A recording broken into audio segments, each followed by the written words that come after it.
মেয়েটা যে কোথায় গেল, কোথায় গেল, কি করলো? এখনো তো বৌমাকে নিয়ে আসতে পারলো না।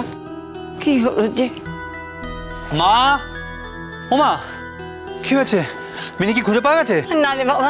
আপনারা কি বলুন তো, কনস্ট্যান্ট মিনি মিনি করে যাচ্ছেন। চড়ুইকে নিয়ে আপনাদের কোনো চিন্তা নেই না? আমি বললাম যে চড়ুইয়ের এই রোদে বেরোলে শরীর খারাপ হয়, অ্যালার্জি হয়। একবার একা গেল মিনিকে খুঁজতে, তারপরে আবার বড়দের সঙ্গে বেরোলো মিনিকে খুঁজতে।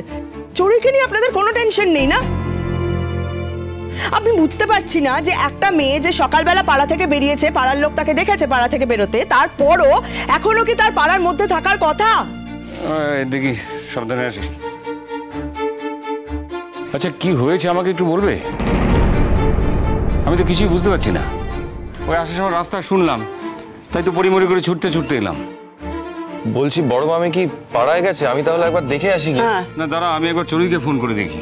হ্যাঁ ফুলঝুরি, ডাক্তারবাবু চোখের ব্যাপারে কি বললেন রে? কি আর বলবে দিদা, ওই চোখে ওষুধ দিয়েছে, ইনজেকশনও দিয়েছে।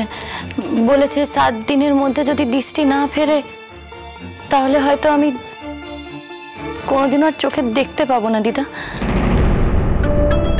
আমার কথা বাদ দাও, আমার জীবন তো শেষ। কিন্তু সোনা দিদি কোথায় গেল বলো তো? হ্যাঁ, সোনা দিদিকে তোমরা যে করেই হোক খুঁজে বার করো না। আমি দেখে আসি একবার গিয়ে।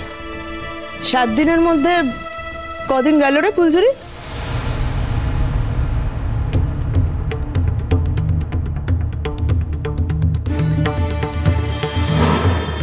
কেন, আপনি সেলিব্রেট করবেন? মানে? না, আপনি হঠাৎ খোঁজ নিচ্ছেন 7 দিন হতে কদিন বাকি। ওর দৃষ্টি ফেরার আশা আছে কিনা সেইটা ভেবে তো নিশ্চয়ই খোঁজটা আপনি নিচ্ছেন না। আপনি জানতে চাইছেন যে 7 দিন হতে আর কত বাকি, মানে যত দিন বাড়বে তত দৃষ্টি ফেরার সম্ভাবনাটা কমে যাবে, আর আপনি সেলিব্রেট করবেন। দরকার নেই আপনার সেলিব্রেট করার, আমরা তো সেলিব্রেট করছি। সেখানে আপনাকে ইনভাইট করব, আপনি এসে সেলিব্রেট করবেন, কারণ আমাদের বিয়েটা খুব শিগগিরই হচ্ছে। মাইন্ড ইওর টাং লালন, বাড়ির ড্রাইভারের মতন কথা বলবে তুমি। আচ্ছা বৌদি, আমি যদি তোমায় বলি যে তুমি টিচারের মতো কথা বলো, তাহলে কি করবে তুমি? না, তুমি কি সবসময় টিচারের মতো কথা বলো না তো? তাহলে ওকে কেন বলছো ওকে ড্রাইভারের মতো কথা বলতে হবে? সত্যি তখন থেকে যে কি অশান্তি করছে বোঝাতে পারবো না সবাইকে। বড় বৌমা সে কখন বেরোলো, এখনো সে আসছে না। কি হচ্ছে আমি কিছু বুঝতে পারছি না। আমি দেখছি মা, আমার মেয়েটা আবার গাড়ি ঘোড়া চাপা পড়লো কিনা। হাই হালুয়া, এরকম অলক্ষণে কথা বলিস কেন রে? কিছু তোর মুখে আটকায় না। তাছাড়া কি বলবো মা, ও না পারে একা চলাফেরা করতে, না পারে কাউকে কিছু বলতে। বাড়ির ঠিকানাটা কি তাও তো বলতে পারবে না। বড়দা, বৌদি ওকে বাড়ির ঠিকানা ভালো করে শিখিয়ে দিয়েছে, অনেকবার করে শিখিয়ে দিয়েছে। প্রয়োজন পড়লে মানে হারিয়ে গেলে ঠিকই বলতে পারবে। এখন প্রশ্ন হচ্ছে যে হারিয়ে গেছে নাকি। থানকেও তো খবর দেওয়া হলো, সেও তো আসছে না। তান কি আপনাদের পার্সোনাল প্রপার্টি মা? তার একটা চাকরি করে, একটা ইম্পর্টেন্ট চাকরি করে। আপনারা যখন ওকে ডাকবেন, যে দরকারে ডাকবেন, ও কাজকর্ম ফেলে আপনাদের কাছে চলে আসবে। বুঝতে পারেন না আপনারা কিছু? আশ্চর্য তো। তানের কাজ থাকলে তান আসবে না, তা নিয়ে তুমি এত মাথা কামাচ্ছ কেন মেজো বৌমা? আর তাছাড়া তুমি যে একাই তানের শুভার্থী তা তো নও। এখন যদি তান ঘুরিয়ে আমাকে প্রশ্ন করে যে আমার দিদিকে খুঁজে পাওয়া যাচ্ছিল না, তোমরা আমাকে ফোন করে কেউ একটা খবর দাওনি কেন, তখন আমরা কি জবাব দিয়ে করবো? বড়দা, এখন কি মেজবৌদির কথার উত্তর না দিলেই নয়? আমাদের তো দেরি হয়ে যাচ্ছে, চলো। এই দাঁড়া, একটা গাড়ি এলো বলে মনে হচ্ছে। হ্যাঁ তাই তো। এই লালন, দেখ তো কে এলো আবার। হ্যাঁ, আমি এক্ষুনি দেখছি। এই সময় আমাদের বাড়িতে গাড়ি করে কে আসবে? দাঁড়া, লালন তো গেল, দেখি কে এলো। বড় মামু, হ্যাঁ দিদা, এই মিনি দিদি এসে গেছে। হ্যাঁ, এসো। এই যে, এই শোনো, কি ব্যাপার তোমার? কোথায় গিয়েছিলে? হ্যাঁ, একা কাউকে না বলে কেন বাইরে গিয়েছিলে?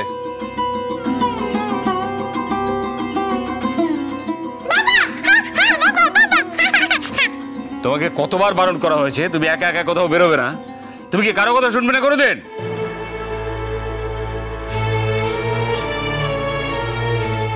আমি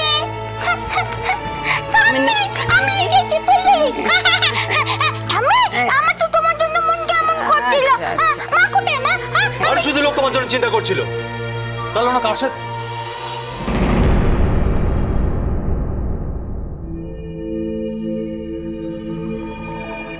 নমস্কার, আসুন আসুন আসুন।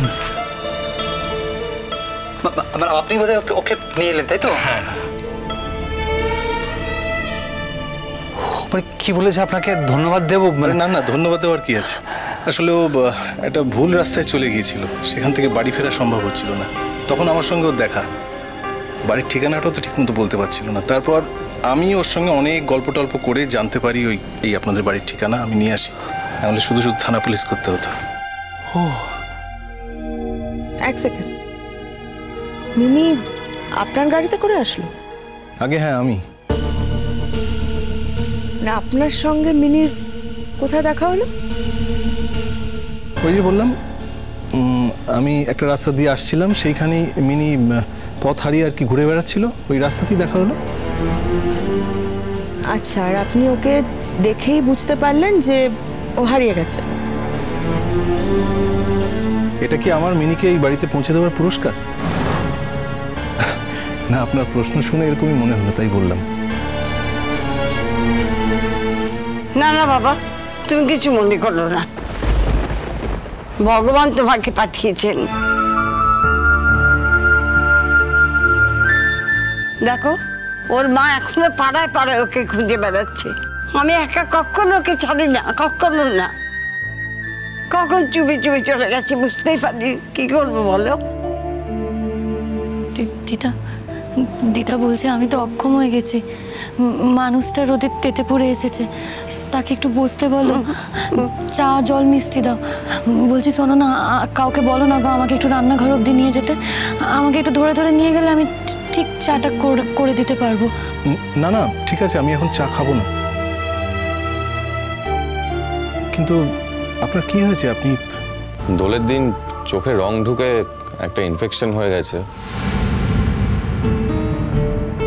যেই কারণে ও দুটো চোখেই দেখতে পাচ্ছে না। ও আই এম সো সরি। আমি জানো আমার একটু একটু মাস্টারমশাইটা না খুব ভালো। কে?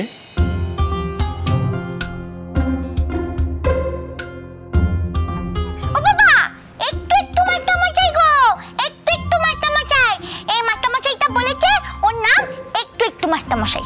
না, সেটা ঠিক বুঝলাম না। না মানে আসলে মিনি আমাকে জিজ্ঞেস করেছিল যে আমি কি করি, আমি কি পড়াই। তো আমি বলেছিলাম যে হ্যাঁ আমি একটু পড়াই। সেটাই ওর নিজের ভাষায় ট্রান্সফার করে নিয়েছে। এখন ওর ভাষায় আমার একটা নতুন নাম হয়েছে, সেটা হচ্ছে একটু একটু মাস্টারমশাই। আপনাকে যে কি বলে কৃতজ্ঞতা জানাবো। কি আশ্চর্য। আচ্ছা, আপনি কি মনে করেন সত্যি আমার কৃতজ্ঞতা পাওয়ার কথা? মানে আমার জায়গায় যদি আপনি থাকতেন, আপনি কি একই কাজ করতেন না? একটি হেল্পলেস মেয়ে, সে নিজের বাড়ি খুঁজে পাচ্ছে না, ঘুরে ঘুরে বেড়াচ্ছে রাস্তায়, আপনি কি তাকে দায়িত্ব নিয়ে বাড়ি পৌঁছে দিতেন না? না, সেটা হয়তো ঠিকই বলেছেন আপনি, কিন্তু আজকাল তো মানুষ এরকম করে না, মানে সমস্যা দেখলে পাশ কাটিয়ে চলে যায়। আপনি সেখানে নিজে থেকে এগিয়ে গিয়ে ওকে আমাদের বাড়িতে পৌঁছে দিয়ে গেলেন, তাই আমাদের দিক থেকে তো ধন্যবাদ দিতেই হয়। মানুষের উপকার করতে গেলেও আজকাল বিপদে পড়তে হয়, কত রকমের কথা শুনতে হয়। এখানেও আপনার সেই অভিজ্ঞতা হতে যাচ্ছিল। যাই হোক, তাও যে আপনি কোনো দিকে না তাকিয়ে। আপনার সন্তানের মতো, তা আপনি আমাকে আপনি বলছেন কেন? আপনার প্লিজ আমাকে কেউ আপনি বলবেন না। ভালো থাকো বাবা, ভালো থাকো। তোমার নামটা জানতে পারি? দেবমাল্য, দেবমাল্য বসু। বাহ, বাবা মা তোমার ঠিক নামে রেখেছেন। দেবতার ছোঁয়া আছে তোমার মধ্যে।